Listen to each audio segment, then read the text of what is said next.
Welcome back to the Weeb Lounge. This anime is Miss Vampire Who Lives in My Neighborhood. It's basically a slice of life comedy anime with the main protagonist either being absolutely fearless, dumb as hell, or both.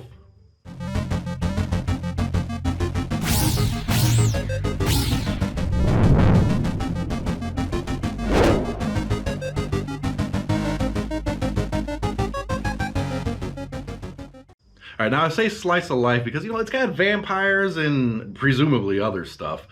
But the way it takes it, it's kind of like it's a normal thing. Like monsters exist here and there. At least that's what the main protagonist kind of sets the tone for. It's like it's no big deal. That's Akari Amano. Akari Amano is just a regular schoolgirl, okay? I mean, every anime, schoolgirl, yay. But I can't really say regular schoolgirl because she's out and about late one night or whatever, kind of walking through some woods, doing whatever the heck it is that she wants to do. And she just sees, like, girl with wings flying by and stuff. And then she's like, ooh, that's kind of cool. If you see a bat creature, human vampire thing flying above you, then wouldn't that trigger emotions of terror in most normal people? No, not her. She's enthralled by this. She's like, ooh, I wonder who this is or whatever. This coming from a new neighbor's house. I want to go see. Oh gosh, she is hyper nutty. She in a good way. I like this anime. I mean, it is funny. So Akari basically goes to this house and just kind of befriends old Miss Vampire here. Miss Vampire, that is Sophie Twilight, and I hate the fact that they put Twilight in the damn name because, Twilight. This is a better love story than Twilight, all right? I'll just go ahead and put it there. Sophie Twilight is, I believe, right around 1,000 years old. She's been around for a really long time. And, she kind of gets bored with normal stuff. She's typical vampire stuff, sleeps during the day, awake at night, sleeps in a coffin. She sleeps in a coffin because she finds it comfortable. That's the only reason why. There's no mysterious, mythical, demonic reason for her to sleep in the coffin. She just wants to.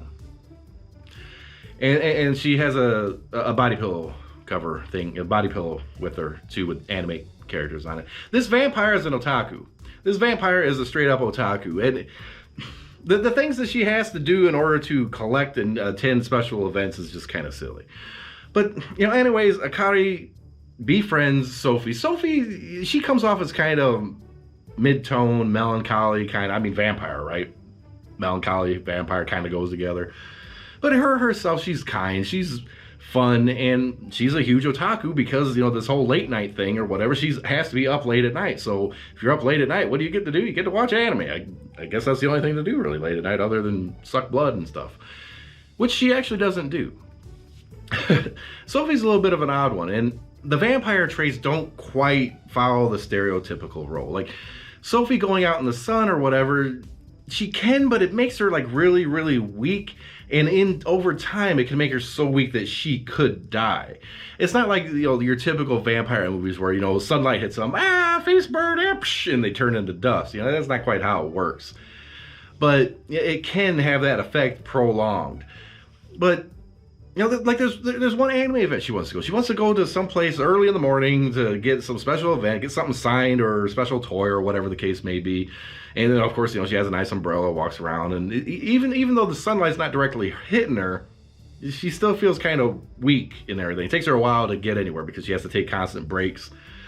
But those are the lengths that a vampire that's allergic to the sun will do whatever she got to do to get that special signature or special edition figure. And yeah, she risks her life for anime. That's a plus in my book. That's fine. And the whole blood sucking thing, well, apparently the vampires do need blood, and it's really the only thing they can eat. Like regular food, they can digest, but it really doesn't do much. But in all reality, she calls a blood bank. She calls it, they send her some packets or whatever. She fills up a wine glass looking thing, drinks the blood, doesn't hurt anybody. It's fine. Her diet's really simple and taken care of. Yeah. And the whole thing between Akari and Sophie is very Yuri. There's Yuri all over the place in this one. all over the place. It gets to such a point, Akari, she's just like, hey, I want to move in with you. And Sophie's like, it might not be. I'm moving in. No, this is probably not a good idea. Hey, I'll go get my stuff right now. You probably shouldn't. I'll go get my stuff right now. Okay, fine. That was the whole debate. That's pretty much word for word, whole thing. That's how it went down. I'll stick to that. All right, now Akari does have a normal human friend. That is Hinata. And Hinata is kind of like your average girl, right? Not really shocked about the whole vampire thing. It was like, oh, it's a vampire. Okay, that's right, I guess. And she ends up becoming friends and everything too. But this is a childhood friend of Akari's. You know, and Hinata is very much Yuri for Akari. This is a vampire slice of life comedy Yuri. Lesbian. Yeah, if you don't know what Yuri means, I'll put that in there. So Hinata always is kind of seen a little bit jealous because all of Akari's attention is on a vampire girl, and it's kind of comedic tension that just builds. It's nothing really, but you know, it's Yuri. It's Yuri. I'll stick with that. All right, now the last character I'm really going to introduce is Ellie. Okay, Ellie is another vampire. A very, very old acquaintance of Sophie's, has been around for just about as long, if not maybe, no, not quite as long as Sophie, but about as much. But she's more aloof. She doesn't have any problem hunting down humans and sucking blood and everything. She doesn't really go the murderous route or whatever. She gets her fill and moves on. It's not like she leaves them for dead or anything. Or so she says. Who knows what she does? And Elsie, is Yuri for Sophie. Elsie, Sophie. Okay, so let's do this tree here. You got Akari, human, wants Sophie, vampire. You have Ellie, vampire, wants Sophie, vampire. You have Hinata, human, wants Akari, human. That's a lot of Yuri scissoring shit going on right there. My God. And the two of them are undead, so how the hell does that work? Is it dull scissors? Oh no. Yeah, let's not go there. But basically all the antics are just kind of slice of life oriented, like basic things that happen in life. You know, like Akari, she has to go to school. She's still a schoolgirl. She goes to school, comes back, and when she gets back, that's about time for Sophie to wake up. So knocks on the door, knocks on the coffin, says, hey, time to get up, we're going to eat dinner. They go eat dinner, and you know, Akari cooks a huge, magnificent meal, and Sophie's like, blood. I mean, it's all she can eat. She can have other things, like I said, but that's gotta suck. Not literally in vampire sense. It's not being able to eat like donuts, cake, brisket. I cooked up a good brisket. It was really good.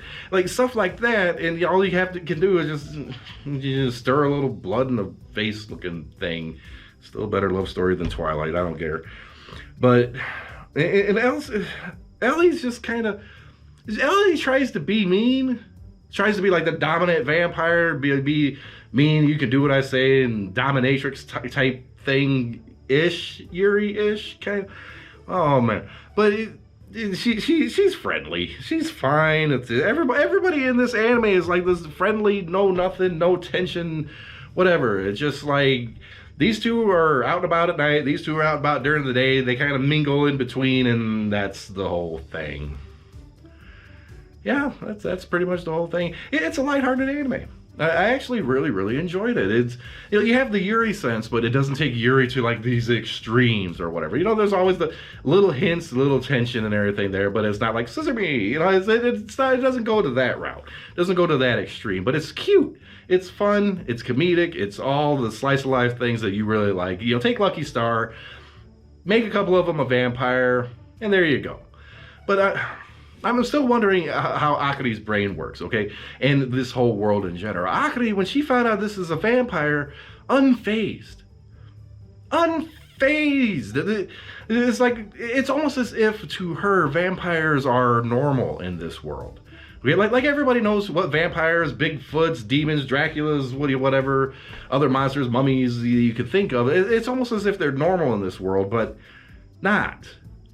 It's hard to explain that. That's her mentality. It's like, okay, this is normal. Okay, it's not. But if you say it is, either that or she's dumb as hell. And the fearless slash dumb. You know, the dumber you are, the more fearless you are, because you don't kind of recognize the danger you're putting yourself in. Sophie is super strong, like vampires, and fast, and fly, and stuff. Could kill her in an instant, but instead, Akari moves in with her.